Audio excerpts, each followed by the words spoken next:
चलिए दोस्तों वीडियो की शुरुआत करते हैं। सबसे पहले कंपनी की बात करते हैं। पहली कंपनी का नाम है दोस्तों Mazagon dock ship builders limited. But इसको डिस्कस करने से पहले अगर आपने अभी तक चैनल को सब्सक्राइब नहीं किया है तो चैनल को सब्सक्राइब करके बेल आइकन को प्रेस कर लो, ताकि आने वाली जितने भी वीडियोस हैं उसका नोटिफिकेशन आपको सबसे पहले मिल सके। और एक डिस्क्लेमर भी है, जो भी न्यूज़ एंड अपडेट्स हम लोग कवर करेंगे वो सारी एजुकेशन पर्पज़ के लिए है, सीखने के लिए है।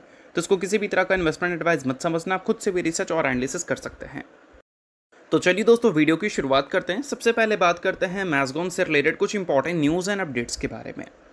दोस्तों मैज़गॉन की बात करें तो इसका हालिया परफॉर्मेंस कुछ खास अच्छी हमें देखने को मिलती नहीं है। 52 वीक हाई से ये कंपनी 26.6% हमें नीचे देखने को मिल रही है। और ये कंपनी का हालिया परफॉर्मेंस ख़राब इसलिए हुआ है क्योंकि पिछले एक साल में कंपनी के जो फाइनेंशियल्स हैं उसमें थोड़ी चेंजेस देखने को मिली है पहले के कंपैरिजन में, थोड़ी नहीं काफ़ी ज़्यादा। पिछले 3 साल का रिकॉर्ड अगर आप देखोगे तो रेवेन्यू 18% CAGR से ग्रो किया है, वही प्रॉफिट की ग्रोथ 32% CAGR से हमें देखने को मिली है। बट पिछले 1-1.5 साल में कंपनी ने प्रोविज़न का अच्छा इम्पैक्ट फेस किया है और रेवेन्यू ग्रोथ तो स्लो हुई है, बट प्रोविज़न के इम्पैक्ट की वजह से प्रॉफिट ग्रोथ बहुत ही ज़्यादा ख़राब हो चुका है।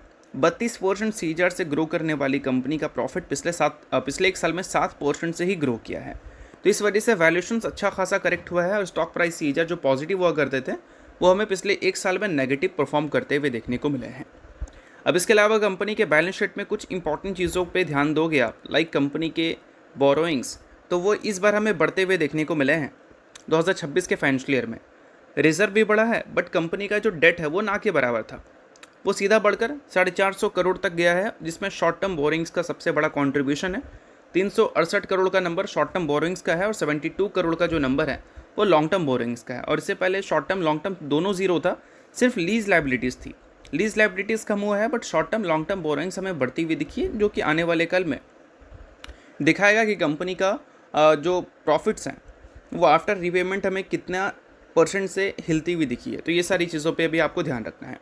बाकी इसके अलावा एक अच्छी न्यूज़ भी, सॉरी अच्छी नहीं, नेगेटिव न्यूज़ भी हमें देखने को मिल रही है मैज़गॉन से रिलेटेड।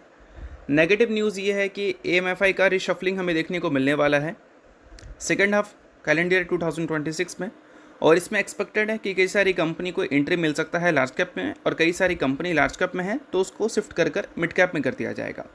तो इसमें पहला नाम मेंशन किया गया है कि मैज़गॉन है, और 9 ऐसे लार्ज कैप स्टॉक्स हैं जिसको मिड कैप स्टेटस मिलने वाला है। मतलब अभी ये लार्ज कैप कैटेगरी में है, आने वाले कल में मिड कैप कैटेगरी में हो जाएगी। अब इसको थोड़ा अच्छी तरह से भी समझ सकते हो आप। यहाँ पर AMFI की बात करें तो उनका लार्ज कैप का जो कट ऑफ है उसको उन्होंने इंक्रीज़ कर लिया है। दिसंबर 2025 में वो था 1.05 लाख करोड़ का नंबर, इस बार उसको बढ़ाकर कर दिया है 1.07 लाख करोड़। और उसके अलावा मिड कैप की बात करें तो पहले था 34,800 करोड़ का, इस बार वो कट ऑफ 32,800 करोड़ हो चुका है। यानी कि इस नंबर को ऊपर आप जब करते हो तो फिर AMFI आपको रिशफल करती है मिड कैप या फिर लार्ज कैप में। मतलब ये नंबर है मिड कैप के लिए और ये नंबर है लार्ज कैप के लिए, इतना ऊपर आपका मार्केट कैप जाना चाहिए। और इसके ऊपर मार्केट कैप अगर आपका चला जाता है तो फिर आपको लार्ज कैप कैटेगरी मिल जाएगा। और मैज़गॉन की बात करें तो मैज़गॉन अभी लार्ज कैप नहीं मिड कैप कैटेगरी में शिफ्ट होने वाली है, क्योंकि कंपनी का जो करंट मार्केट कैप है उनके जो एवरेज कट ऑफ है उससे नीचे ये जा चुका है। तो इस वजह से ये सारी चीज़ें हमें मैज़गॉन से रिलेटेड सुनने को मिल रही हैं। अब दोस्तों वीडियो में आगे बढ़ने से पहले बात कर लेते हैं सेबी रजिस्टर्ड टेलीग्राम चैनल के बारे में, जिसको आप ज्वाइन कर लो। लिंक इसका डिस्क्रिप्शन में दिख जाएगा। ज्वाइन करने का सबसे बड़ा बेनिफिट ये है कि जिस हिसाब से मार्केट में अप्स एंड डाउन दिख रहा है, ऐसे टाइम पे हर दूसरी कंपनी के एनालिसिस बहुत ज़्यादा इंपॉर्टेंट है।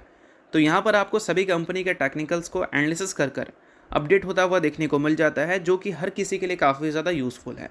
और इसके लिए आप चैनल को ज्वाइन कर फ्री में आप चेकआउट भी कर सकते हैं इन कंपनी के प्रॉपर टेक्निकल्स, जिससे आपको आइडिया लगेगा कि अभी इन कंपनी में क्या चल रहा है।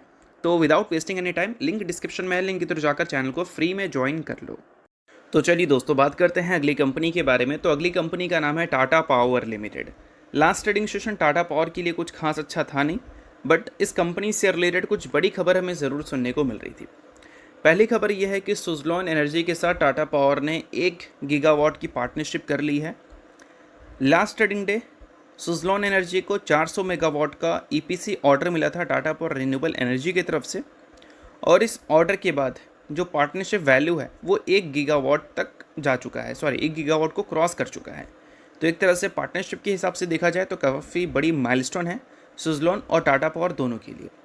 उसके अलावा एक और न्यूज़ हमें सुनने को मिल रही थी कि टाटा पावर जो है वो प्लान करने वाली है 15,000 करोड़ रुपए इन्वेस्ट करने का और मुंबई ग्रिड को अपग्रेड करने का। इस चीज़ को भी थोड़ा सा आप डिटेल में समझ सकते हो। देखो यहाँ पर मेंशन किया गया है, टाटा पावर ने अनाउंस किया है massive 15,000 crore transmission infrastructure project for Mumbai metropolitan region और फीचरिंग करने वाली है 400 kilowatt ring network and 9 new EHV sub station to support surging power demand and data centre. Simple कहने का मतलब ये है कि पावर डिमांड और डाटा सेंटर के बढ़ने की वजह से टाटा पावर जो है अपने ट्रांसमिशन इंफ्रास्ट्रक्चर प्रोजेक्ट अनाउंस कर रही है मुंबई में 15,000 करोड़ रुपए का, और वो 400 किलोवाट 400 केवी है ring network and 9 EHV sub station वहाँ पर इंट्रोड्यूस करने वाली है, जो कि एक तरह से कंपनी के एक्सपेंशन से रिलेटेड देखा जाए तो अच्छी न्यूज़ है। और इसके जो एक्सपेंशन प्लान है वो 1-2 साल का नहीं है, 2031 के फाइनेंशियल ईयर का लेकर है। तो इस चीज़ को आप ध्यान में रख कर चल सकते हो। बाकी इसके अलावा एक और न्यूज़ हमें टाटा पावर से रिलेटेड दिख रही है। न्यूज़ ये है कि टाटा पावर की जो मुंद्रा फैसिलिटी है उसको लेकर सेंटर की तरफ से डायरेक्शन आया है कि टाटा पावर की मुंद्रा प्लांट को ऑपरेट करना है कंटिन्यू 30 सितंबर तक। क्यों भाई? क्योंकि अभी के टाइम पे जो पावर डिमांड है, चाहे हम गर्मी की वजह से बात करें या फिर डाटा सेंटर की वजह से बात करें, वो काफ़ी ज़्यादा है। इस वजह से इलेक्ट्रिसिटी की बहुत ज़्यादा नीड है। तो जो भी बड़ी बड़ी कंपनी के बड़े बड़े जायंट्स प्लांट हैं उनकी operation as it is continue देखने को मिलने वाली है 30 सितंबर तक। हमेशा ये सारी चीज़ें नहीं होती हैं। देखो, पावर कंपनीज इलेक्ट्रिसिटी प्रोडक्शन जो करती है वो एज़ पर डिमांड करती है। अगर मान लो डिमांड कम है तो वो अपने प्लांट को फुल कैपेसिटी पे क्यों रन करेगी? उनका इलेक्ट्रिसिटी तो वेस्ट हो जाएगा। तो इस वजह से क्या है कि जब डिमांड ज़्यादा रहता है तब उनके जो बोल सकते हैं प्लांट है उनसे फुल ऑपरेशंस किया जाता है, और जैसे जैसे डिमांड कम होते हैं तो ऑपरेशंस को धीरे धीरे कम कर दिया जाता है। तो सेंटर ने भी यही बोला है कि अभी ऑपरेशन को कम नहीं करना है, उसको फुल कैपेसिटी पे रन करना है 30 सितंबर तक। और फुल कैपेसिटी पे अगर ये रन करेगी 30 सितंबर तक तो काफ़ी सही बात है, क्योंकि हम तो उम्मीद कर रहे थे ना कि पावर डिमांड की वजह से आने वाले कल में मुंद्रा का जो प्लांट है वो धीरे धीरे उनका यूटिलाइजेशन कम हो जाएगा। बट अभी डिमांड है और अगले क्वार्टर में भी डिमांड रहेगा, ऐसा यहाँ पर सेंटर के स्टेटमेंट्स में मेंशन की गई है। तो इस वजह से ये न्यूज़ काफ़ी अच्छी बन जाती हैं। अब इसके अलावा बात कर लेते हैं अगली कंपनी के बारे में, जिसका नाम है RVNL यानी कि rail Vikas Nigam limited. But इसको डिस्कस करने से पहले अगर आपने अभी तक सेबी रजिस्टर्ड टेलीग्राम चैनल को ज्वाइन नहीं किया है तो उसको जाकर आप ज़रूर ज्वाइन कर लो। उसका लिंक आपको डिस्क्रिप्शन में देखने को मिल जाएगा। लिंक के थ्रू जाकर चैनल को बिल्कुल फ्री में ज्वाइन कर सकते हैं। मल्टीपल कंपनी के एनालिसिस को प्रॉपर रिसर्च कर यहाँ पर अपडेट किया जाता है। इसको आप चेकआउट कर सकते हैं बिल्कुल फ्री में। तो लिंक डिस्क्रिप्शन में है, लिंक के थ्रू जाकर फ्री में ज्वाइन भी आप कर सकते हैं। तो चलिए अब RVNL की बात करते हैं। तो RVNL की बात करें तो हाल ही में एक ऑर्डर मिला था कंपनी को, जिस वजह से कंपनी में तेज़ी भी देखने को मिली थी। ऑर्डर की बात करें तो एग्जैक्ट ऑर्डर क्या था भाई? तो 2,977 करोड़ का ऑर्डर NMDC की तरफ से इस कंपनी को मिला था। तो एक तरह से काफ़ी सही बात थी।